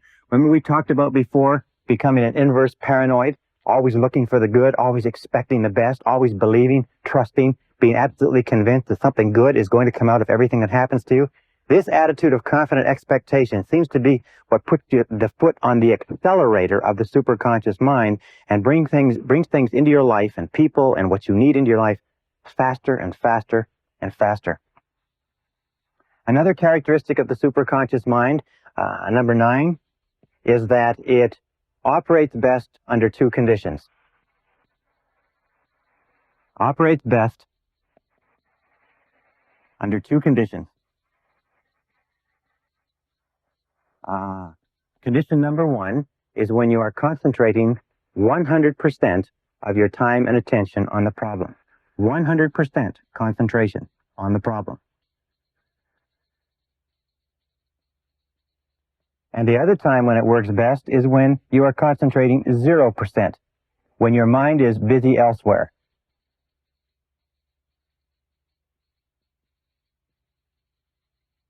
Those are the two things, but somehow the superconscious mind does not function in between. So the key, or the solution to activating the superconscious mind, is to try consciously to solve the problem. Now here's a very simple way to do it. You start to solve the problem by, number one, defining clearly what it is. Define your problem or define your goal. Write it down, discuss it, get it very clear in your mind. What is it that you're trying to achieve, avoid, or preserve? Number two is do some research. Gather information. Look around, read, talk to people, go to the library, call people who know, call experts or authorities on the subject. Get as much information as you possibly can. Almost all good decision-making comes from getting information. I've had experiences where I have had a clearly defined problem or situation, and as I'm thinking about it, I say, where can I get some information? And bang, the name of a person you may not have spoken to for a year will pop into your mind. You pick up the telephone, you call them up, and you say, hi, I'm thinking of doing this or not doing this. What do you think about that? And they have exactly the piece of information that you need to do it or not do it. Be very, very alert to that. The third thing that you do is you try consciously to solve the problem. Now that you've got the information, you ask questions, you've done the reading and the research, you've got clear in your mind, you try as hard as you possibly can with your conscious mind to solve the problem. And if that doesn't work, then you simply turn it over to the superconscious mind, almost as though you are submitting it to a large computer. Turn it over to the superconscious mind and get your mind busy elsewhere. Get your mind busy doing something else and just get on with something else completely. For instance, we'll talk about this. You could work on another project, go for a walk, do physical exercise, go out for dinner. Get your mind busy elsewhere. And at exactly the right time, what will happen is that the answer will come to you. It'll just suddenly be there. Which brings us to another characteristic of the superconscious. And it is this, is that the superconscious mind, and this is number 10, the superconscious mind brings you exactly the answer you require at exactly the right time for you. Brings you exactly the answer you require at exactly the right time. Now, one important point with regard to superconscious creativity is that when you get this answer at exactly the right time, you must act immediately. A superconscious answer is time dated. That means that it may, if you get the answer on Thursday at noon, at 12 o'clock, the answer may not be valid at 9 o'clock on Thursday. It may not be valid at 3 o'clock on Thursday. So when you get the answer, when it comes into your mind that this is what you should do, and you'll feel a very, very strong feeling of rightness about a superconscious solution, act immediately. Sometimes you'll be working on a problem. Have you ever had this situation? You're working on a problem and you get this feeling you should phone somebody. And you say, I should phone so-and-so, but I'll do it later. And you do it later, the next day or the next week, and you call them up and they say, I wish you'd phoned me last week because I had exactly the answer you needed, or I had the person, or I had the situation, or I had the job for you, and so on. So when you get this, I know a man who built $1 billion business, and he built $1 billion business by fully understanding what we're talking about here and doing just one thing. Very limited business acumen, but he always followed his superconscious instincts. Whatever he felt was the right thing to do at any instant, he acted immediately. He immediately took action, and his action orientation was enough for him to open doors of opportunity, to get feedback and information, to self-correct, to draw to himself the people that he needed to maximize the opportunities and so on. And he went from selling cars to $1 billion business in less than 10 years simply by following his superconscious intuition and following it continuously. Now, another characteristic of the superconscious mind is that it will bring you the experiences you need to be successful. It brings you the experiences you need to be successful. This is one of the most incredible things I've ever found in my life. It brings you the experiences you need to be successful. And it'll bring you a whole bunch of different experiences. Now imagine that this is you here. All right? And let's say that you decide that you want to increase your income by 50% a year for the next 5 years. Let us say over the course of your lifetime, you decide you want to become financially independent. Well, now you normally, if you're working at a job or in a field, your line of sight, as they say, is that you will somehow find a way to do it in your existing field, within your existing experience and knowledge. However, once you have set this clear goal in your mind, once you have this idea of what your goal or your star is, as you start off, you'll often find that your life will go into almost like a crazy obstacle course. It'll seem to go through a whole series of convolutions over and over. And very often you will find a year, 2 years, 5 years, you will find your goal in a totally different place, doing something totally different, something you've never expected. In studying self-made millionaires in America, we find that almost half of them made their fortunes doing something totally different from what they started off doing.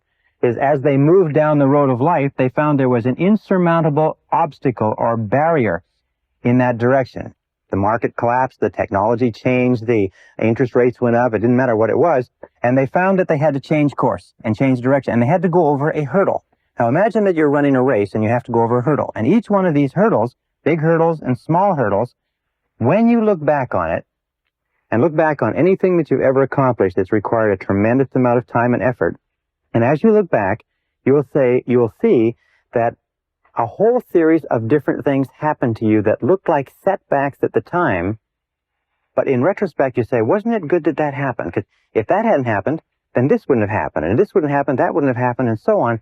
And you'll find that your whole life is a series of remarkable coincidences that initially looked like difficulties or setbacks, but in retrospect they contained within them valuable lessons that you needed to learn in order to achieve the goals that you've achieved. Perfect example. In relationships, when we start going out with members of the opposite sex when we're growing up, we have a lot of relationships that don't work out. Trial and error, we experiment, we learn what it's like to get along with other people and not to get along. And we think at the time that the relationships are not working out, that this is a terrible situation. It's very emotionally stressful. But then when we finally find a relationship that's right for us, we look back and we say, boy, wasn't it good that we had all those difficult problems, because if we hadn't, we'd have never reached the point where I am now, which is being in the relationship that you wanted. I think the way they say it is you have to kiss a lot of horny toads before you meet the handsome prince or princess. So each time we go over one of these lessons, we learn a valuable, each time we go over one of these hurdles, we learn a valuable lesson. Now let me tell you this too, is that very often your greatest success comes just before, or just after, your greatest failure. In Napoleon Hill's study of over 500 successful men and women, he found that almost every one of them had faced their greatest failure, the point where they felt they should have quit. There was no point in going on. Everybody else told them it was ridiculous. At that point, they persisted a little bit further, and wham, they made their greatest success. You know, Thomas Edison, one of the greatest inventors of the century, was broke or nearly broke many times. And Henry Ford went bankrupt almost 3 times in the course of building his fortune. Many of the most successful men and women have fallen on their faces over and over and over again until they have finally arrived where they wanted to arrive. Now, what does this mean? It means that you have to adopt the attitude that every single time you run into a roadblock, every single time you fall down, single time you lose some money, you lose some emotion, you lose some time as a result of a temporary setback, you have to believe that this has been sent to you as a valuable experience that is moving you toward accomplishing your good. And here is a very simple technique that you can use. And I call it the movie technique. All right? Now imagine that you go to the movie and you get there and it's very, very late. All right? And you get in and they let you get in even though it's toward the end of the picture and the new picture is going to be starting in a little while. And you go in and you watch the last 10 minutes. So we call this the last 10-minute technique. All right? You watch the last 10 minutes. You see how the movie ends. You see how everything comes together. You see how the hero advances. You see how everybody achieves. You see how it all falls together and everybody ends up happy and so on. Now, having seen the last 10 minutes, you then sit through the whole movie. However, now you sit through the whole movie and you see the danger, the drama, the tragedy, the unhappiness. You see the misunderstandings and so on. However, you see, as you watch the movie, you know how it ends. You know that there's a happy ending because you've seen the last 10 minutes. Now, this is the critical attitude. As you look at the difficulties that you face on a day-to-day basis, have this attitude that these are just what happens, but in the last 10 minutes, everything comes out right and you achieve your goal. So take a look and take this philosophic attitude toward every difficulty as this is part of the movie, but I know that in the last 10 minutes, it's all resolved. Just pretend that you already know the end of the picture, and that pretending will make the movie come out exactly as you desire, and probably better for you. Number 12, the superconscious mind makes all your words and actions, makes your words, what you say, and your actions, and their effects. And this is the critical word, and their effects. In other words, the result of your words and actions fit a pattern consistent with your self-concept and your dominant goals. Fit a pattern consistent with your self-concept and your dominant goal. What does that mean? That means that the subconscious mind, which is a mechanical part of your thinking, makes your words and actions fit a pattern consistent with your self-concept. If you feel good about yourself, your words and actions will be consistent with that. If you feel negative or tired or fatigued, your words and actions will be consistent with that. However, the superconscious mind, once you have planted it with a very clear goal or set of instructions, will make your words and actions and the effect of those words and actions conspire together to bring you towards your goal. You've all had experiences where in the middle of a conversation, something will just pop out of your mouth, and you'll just say it, and you never thought to say it, and it will turn out to be exactly the right thing to say in that situation.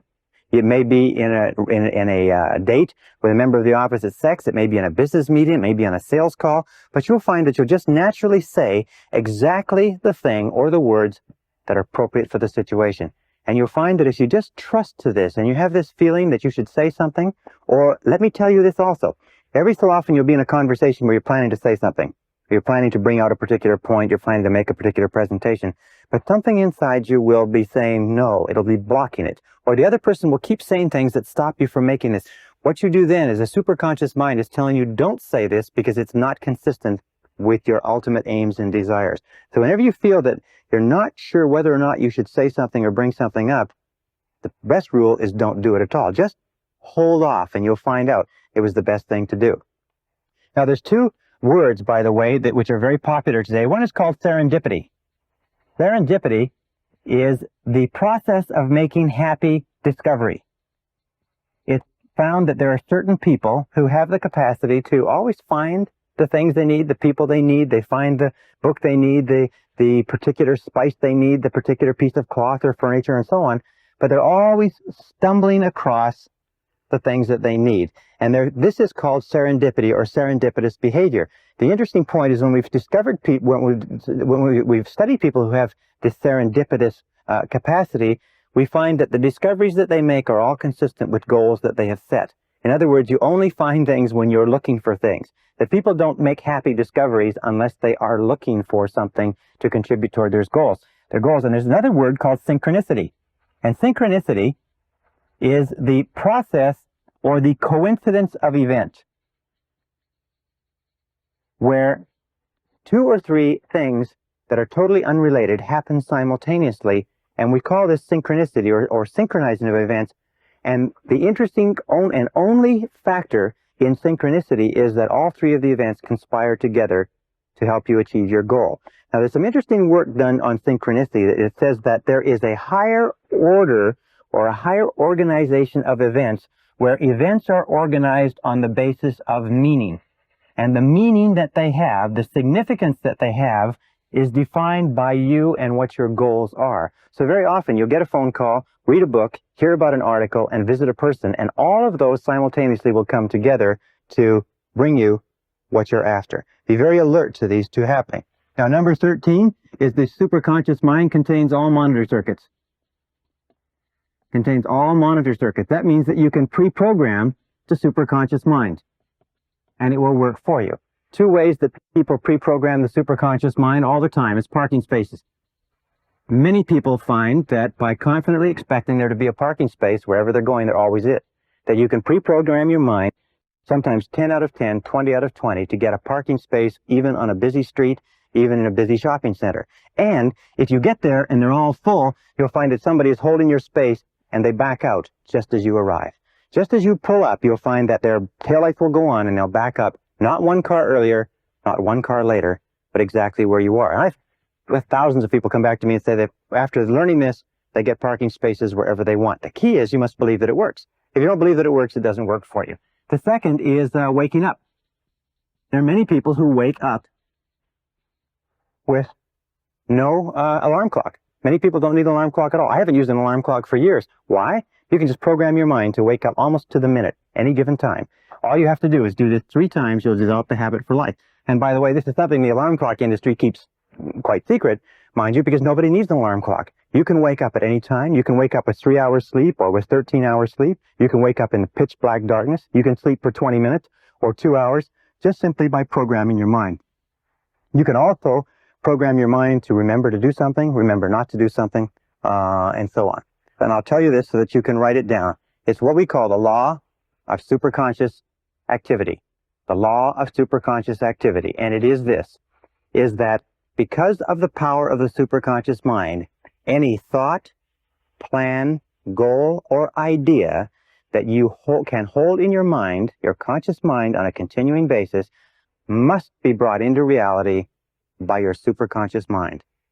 Any thought, plan, goal, or idea that you hold continuously in your conscious mind and that you intensely desire or intensely fear must be brought into reality by your superconscious mind. Whether positive or negative, good or bad for you, if you can hold it continuously, if you can emotionalize it, if you can visualize it, in your conscious mind, the superconscious mind will begin to organize the entire universe of experience around you to draw into your life the people and circumstances necessary to make that idea come true. So what we've been saying throughout this entire program is that your thoughts are extremely powerful, that your thoughts objectify themselves, that your thoughts become your reality. And it is this understanding of this superconscious capability that makes it a fact that your thoughts do become your reality. So keep your mind on what you want, keep it off of what you don't want. Think continuously, think nonstop, think all the time only about what it is that you want, and keep your mind completely off of the things that you don't want. The reason why so many people are unsuccessful and unhappy today is because they think continuously about the things that they don't want. The reason that a very few people, the elite, are successful, happy, prosperous, growing, and so on, is because they keep their mind on what they desire. In the Bible it says the rich get richer and the poor get poor. Or it says, in the Bible it says, from him who hath, even that which he hath shall be taken away, but to him who hath, even more shall be given. The rich get richer and the poor get poor. What do the rich think about? What do the rich dwell upon? What do the rich concentrate on? What do the rich attract to themselves? What is the law of correspondence with regard to the rich? It is the rich are always thinking of production, affluence, money, wealth, and so on. What do the poor think about all the time? Yes, the poor think about poverty, lack, loss, limitation, ill health, how little money they have, and whatever you think about on a continuing basis, you draw into your life and you make into your reality because of this superconscious capability. No matter how big your goals are, no matter how far away they are, if you can hold them in your mind on a continuing basis, you can make them your reality. Well, how do you activate the superconscious mind? Here is the most powerful of all. We call this the master method of activation. It is called solitude.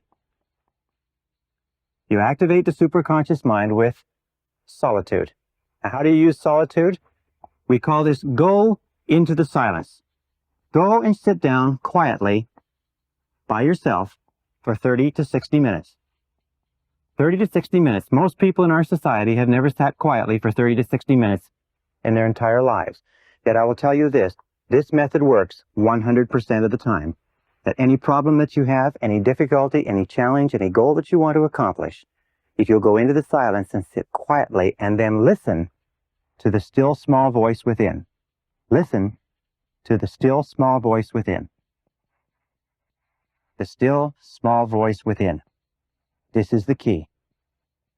You will find that at a certain point, probably at about 25 to 30 minutes, your mind will go completely clear. And then a flow of ideas will start to flow into your mind. You'll feel energy welling up inside you. And at a precise moment, as you sit there in complete silence, no cigarettes, no coffee, no music, nothing, just complete silence, at a particular moment, your mind will go clear and wham, exactly the answer you need will come at exactly the right time. And if you will get up and go and carry out that answer, it will turn out to be exactly perfect. There's a lot of things that you can do to stimulate the superconscious mind aside from solitude.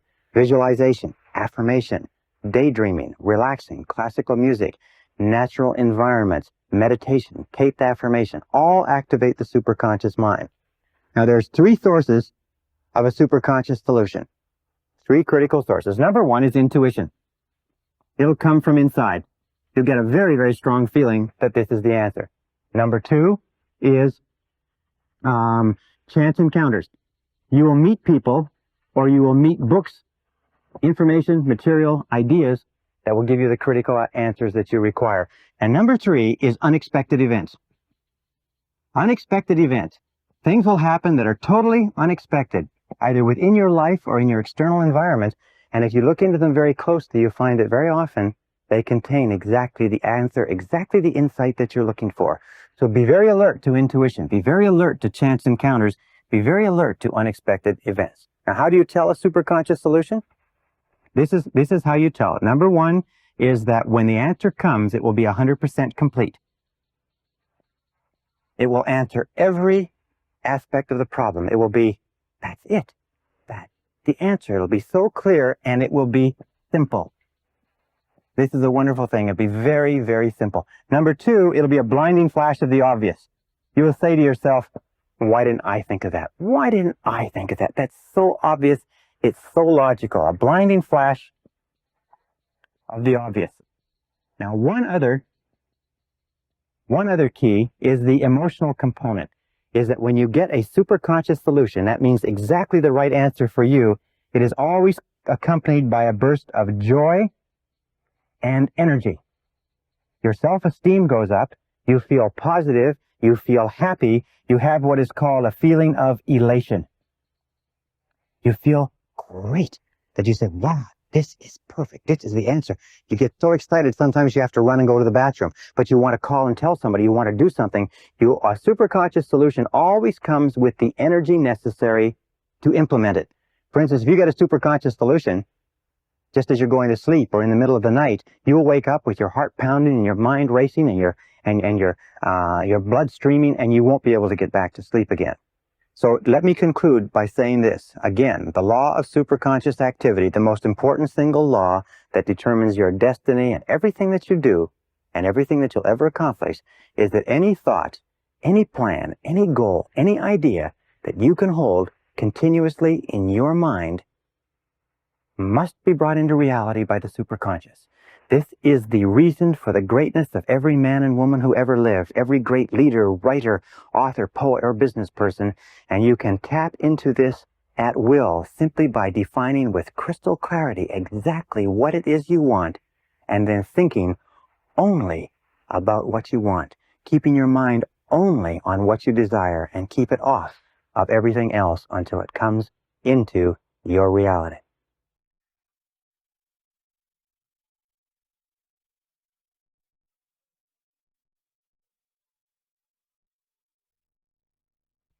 Session 20, Creative Problem-Solving Techniques. Remember when we talked about that survey that was done where they checked the IQ of 1,000 people at random, and that they found the difference in IQ between the least intelligent and the most intelligent was only 2.5 times? And we talked about, with regard to income, how people earning $250,000 a year are not 10 times smarter than people earning $25,000 a year.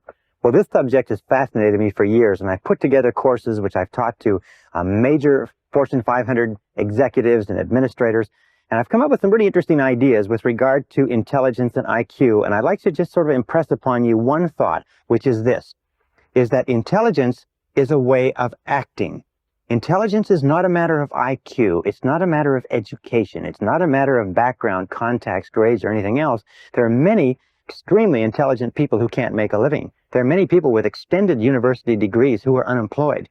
But there are also people who didn't finish high school who are running major corporations, because intelligence is a way of acting.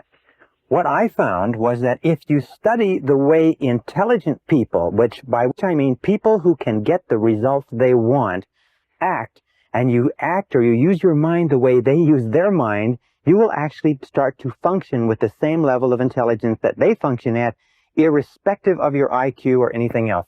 So let's start off with this basic sentence. Intelligence is a way of acting.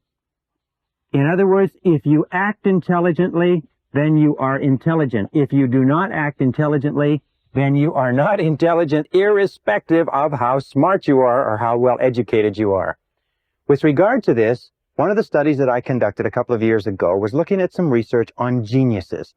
What are the characteristics of geniuses? People who perform by the judgment of their peers at exceptional levels of intelligence. People who are over 140 IQ and going up right to 150, 160, 170, 180, and so on.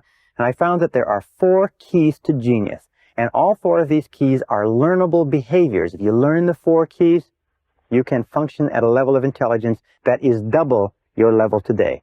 So what are the 4 keys? Number 1 key to genius is clarity. Clarity is absolutely essential. As a matter of fact, I find over and over again the reason people fail in life is because they don't know what they want. They're unclear about where they're going. Their goals are vague. Their values are vague. Their alternatives and their options are kind of fuzzy, whereas all successful people have tremendous clarity. Imagine that you have a camera, and every single time you bring your camera into focus so that the subject is perfectly clear, you're on the beam. That means every single time somebody asks you or you think about your goals should be particularly clear. That's what we've talked about. Write them down, clearly describe them, make them time-bounded, make them measurable, make them specific. Use vivid language to accomplish them. Because the more clear your goals are, the sharper your mind is in accomplishing or achieving those goals. Another thing that you have to be clear about is what are your problems. Remember I said identifying the obstacles that stand between you and your goals and finding out what are the big obstacles, what are the small obstacles, and being crystal clear. In medicine, what do you do in medicine? In medicine, you just simply go through a process of diagnosis until you find specifically the problem that's causing the ailment. And the more clear you are about the problem, the easier the solution is. The people who are unhappy and unsuccessful today are not people who are not intelligent or not capable, but they're very fuzzy about their goals and they're equally fuzzy about their problems. And finally, more important than anything else is your outcomes. This requires more thought than either of the other 2. What is the outcome you desire? Where do you want to be at the end of this process? In other words, what will it look like? What will it feel like? Not the process of getting there, but what is the outcome that you're after? And the focus on outcomes is often a superior focus than that of focusing on goals. Because believe it or not, sometimes your goals may be wrong. Sometimes the problems may not be the right problems, but if you know what the outcome is, if you know what you want it to look like, if you know that you want a 3,500 square foot home that's modern, has all the amenities, and has a study for yourself and a family room for the children and a double garage and so on, if that's the outcome you desire, then the neighborhood that you live in, the terms upon which you get the house, rental, lease, purchase, and so on, those can take care of themselves as long as you're clear about the outcome. So the second key to functioning as a genius is concentration. Concentration. All geniuses, all highly intelligent people, are people who have the ability to concentrate 100% on one thing at a time and concentrate on the most important thing. All non-geniuses, all people of limited intelligence, are people who try to do a whole lot of different things. They're all focused on a whole lot of different things, and because they can't bring their intelligence to bear like a fist on a single problem, they never seem to get anything really resolved. So the ability to concentrate, and we talked about that in time management, making a list of all your goals or all the problems standing in your way, picking the 1 or 2 that are the most important, picking number 1, and then going to work on number 1 and staying with it single-mindedly till it's finished. Absolute key to genius, because the more you concentrate, like a laser beam, the more you concentrate, the more of your intelligence is directed, like that beam, that particle beam, more of your intelligence is directed on blasting the problem out of the way or moving you towards your goal. Now, the third quality of genius, which you can develop, is the ability to keep an open mind. You see, we find that people who are very intelligent tend to be open-minded in that they are willing to look at a variety of different approaches. They're willing to stand back from the situation. They're willing to ask a lot of questions. They're willing to ask questions like why, and questions like why not, and questions like what are our assumptions? We're having this problem. What are our assumptions? Could it be that our assumptions are wrong? What if our assumptions were wrong? You know that errant assumptions lie at the root of most failures. Assumptions. What are your assumptions? We find when I go in and do research or consulting for large companies or even small companies, you find that wherever they're having a problem in the market, there's an assumption is wrong. Assumption is wrong with regard to the product, with regard to the service, with regard to the competition, with regard to the customer, or so on. So what are your assumptions? Keep an open mind and look at a whole variety of different ways of approaching whatever problem it is. Another good question to ask is, what else might be the problem? We think this is a problem. What if something else is the problem completely different from what we're looking at? So keep an open mind, be flexible, be fluid, be willing to look at a variety of different approaches. And then the fourth characteristic of all geniuses, surprisingly enough, is that they have a systematic method. They have systematic methodology, if you like, or systematic methods of problem solving. They just don't run off half-cocked. Now, finally, once the genius has gone through a series of systematic methods, very often, as a result of this process of concentration, they just drop the subject out of their mind, and at a certain point, the superconscious will give them the answer that they're looking for. But prior to that, they go through systematic methods, if you like, of organized thinking. Now, most people don't do this. What they do is they throw themselves at a problem the same way a dog throws itself at a car going past, and they go ruff, ruff, ruff, ruff, ruff, ruff, ruff, and they chase after the dog, or they throw themselves after a blanket like a puppy does, and they tear the blanket round and round and they throw it away. Intelligent people approach every problem logically, systematically, organized fashion. So let's talk about 3 methods of creative thinking that you can use to, like a particle beam smasher, that you can use to smash through about 90-95% of any problem that you'll ever face, any obstacle, anything that stands in your way. And the first is what I call mindstorming. Now, mindstorming is a very simple technique. It was developed many, many years ago. It can be done by yourself, or it can be done with other people. More people have become wealthy and successful using this technique than any other technique I've ever seen. I've used this myself for years, and it is absolutely devastating in how rapidly you can come up with great solutions to even the most complex problems. Mindstorming is often called the 20-idea method. The only thing that's necessary to use this 20-idea method is a piece of paper, a pen, and discipline. Why is it that people don't use this method more often? A, they don't know it. B, they're not disciplined enough to use it. But if you will use this on a systematic basis, you will be astonished at the results from the very first time. Well, the 20-idea method simply does this. Take a sheet of paper. Best time to do this is first thing in the morning. And write your major goal or objective at the top of the page in the form of a question.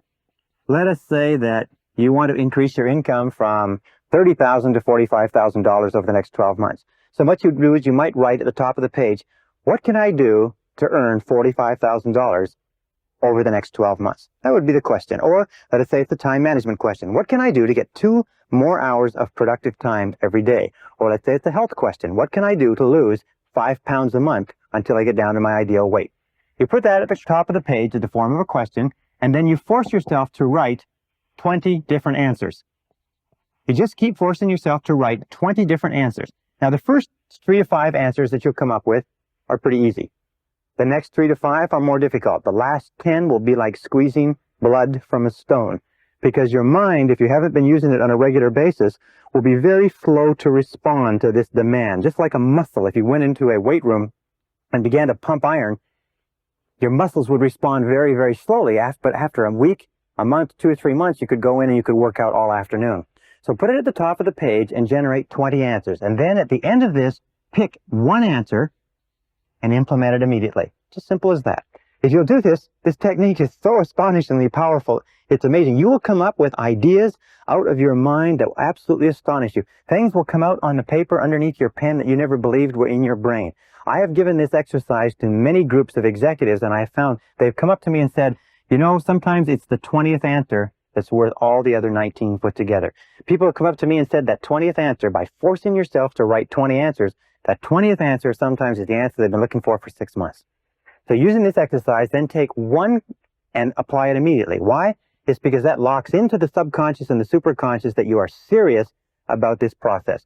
Well, if you were to do this 5 days a week, every morning before you start off, and you were to generate 20 ideas every single morning before you started off, and you were to do this times 50 weeks a year, taking 2 weeks off for holidays and taking weekends off where you don't have to think at all, you would end up with about 5,000 ideas per year. If you were to take one idea per year or one idea per day times 5 days per week times 50 weeks per year, it would equal 250 ideas per annum that you would be applying in your life in a world where the average person doesn't use one.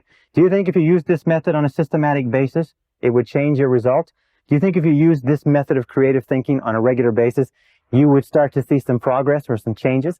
The interesting thing is that if you use this method every day, now I must tell you quite honestly, personally, I cannot use this method for more than 3 days in a row. And the reason is that by the third day, I am coming up with so many ideas that I do not have enough time in the day to implement all the ideas. And they are good ideas, they are sound ideas, they are practical ideas. In many cases, they are superconscious solutions that pour out onto the page. They are insights that are worth sometimes hundreds, sometimes thousands, and I've had ideas that have been worth tens of thousands, even hundreds of thousands of dollars. I do consulting for corporations. Occasionally, I'll come up with an idea when I'm doing a consulting assignment for corporations with this exercise that will be worth hundreds of thousands of dollars to them because it will be a unique distillation of a series of factors that suddenly crystallize like a flashbulb catches the photograph with all the details. It'll suddenly crystallize in a superconscious way and bang, there will be the idea. So I strongly urge you to use this method starting today. Take any goal, any problem, any difficulty, write it as a form of a question and try it once, and you will be astonished at how effectively it works. As a matter of fact, I've had many people come back, hundreds of people come back from my seminars and say that idea changed their whole career, changed their whole business, changed their whole family life, changed many, many aspects of their life. All right, now the second method that I want to teach you is a method that you can use by yourself, but you can also use it with groups. You can also use it as a sort of a form of group problem solving, and it's a systematic method, part of which was developed at Harvard University, and part of which was developed by a series of other creative thinkers and in think tanks, and which I've combined into one method. This method is absolutely amazing. It's like firing a cannon at tissue paper. I have never seen a problem that cannot be dealt with this simple method. All right, it's got about 9 steps. Step number 1, starting point, is confident expectations. Confident expectations seems to open up the mind, relax the right brain, activate the superconscious, and seems to tune you in to solving a problem or difficulty at a higher level. So confident expectations are very simple. Assume a logical solution. Whenever you're faced with any kind of difficulty, assume a logical, workable solution. Say to yourself, well, there's a logical, workable solution here. No problem. As it says, what does the Australians say? No worry, mate. Just say the same thing. No worry, mate. No problem. There's got to be a solution here somewhere. This attitude of confident expectations seems to open up the creative mind and make it work far, far better. Step number 2, in order to keep your mind positive and optimistic, use positive language. Use positive language. Now, what do we mean by that? Well, there are certain words in the English language or any language that can raise or lower blood temperature, that cause us to be anxious or fearful or happy or elated. So word usage is important. Using the proper words is important. For instance, the word problem. The word problem is a negative word. It has negative connotations. It causes us to become stressful and anxious and tense. It causes our minds to actually shut down. Instead, use the word situation. Situation, wonderfully enough, is a neutral word. It's neither positive nor negative. A problem is something you struggle with. A situation is something you deal with, right? Problem equals struggle, setback, cost, difficulty, disappointment. But a situation is just something you deal with. And when you suddenly start describing things as situations, well, we have an interesting situation here. The car has been stolen. Well, this is an interesting situation. Our house is burned down. Well, this is an interesting situation that triggers your mind into dealing with it rather than being overcome by it. Now, a better word, of course, is challenge. And many companies and many individuals now only use the word challenge because it's positive. A challenge is something that you rise to. A challenge is something positive that you rise to. So instead of calling it a problem, call it a challenge. Say we have an interesting challenge here, or we're facing some interesting challenges this year, or it looks like we're going to have challenges that we didn't expect this year, or we've come up with a pretty big challenge. But a challenge, described as a challenge, is something that brings out the best in you. Your mind starts to race to think how you can deal with it. And best of all is the word opportunity. The word opportunity is a very positive word. The word opportunity is something that you take advantage of. Now, the interesting thing is that in all of our research, we find that within every setback or difficulty, Within every problem, within every situation or challenge, there is a hidden opportunity. There is something that you can learn. There's something that you can gain. There's an advantage. There's a benefit. There is something, and we know because of the law of substitution that if we are looking for the opportunity in any situation, we cannot at the same time think about what would cause us to become stressed and anxious. You cannot think of it as a problem and as an opportunity at the same time. The one thought, the positive thought, knocks out the negative thought. So when we look at successful people, we find that successful people are those who keep their minds on what they want, and they look for the opportunity, they look for the challenge, they look for the positive part of any setback or difficulty. Remember, we talked about the superconscious mind, is that setbacks and difficulties very often come to us to tell us to change course or direction, to get onto the right track, to get to where we're going. So instead of becoming frustrated or upset, let's look upon it as a great possibility and look into it for the advantage or benefit. Now, the third step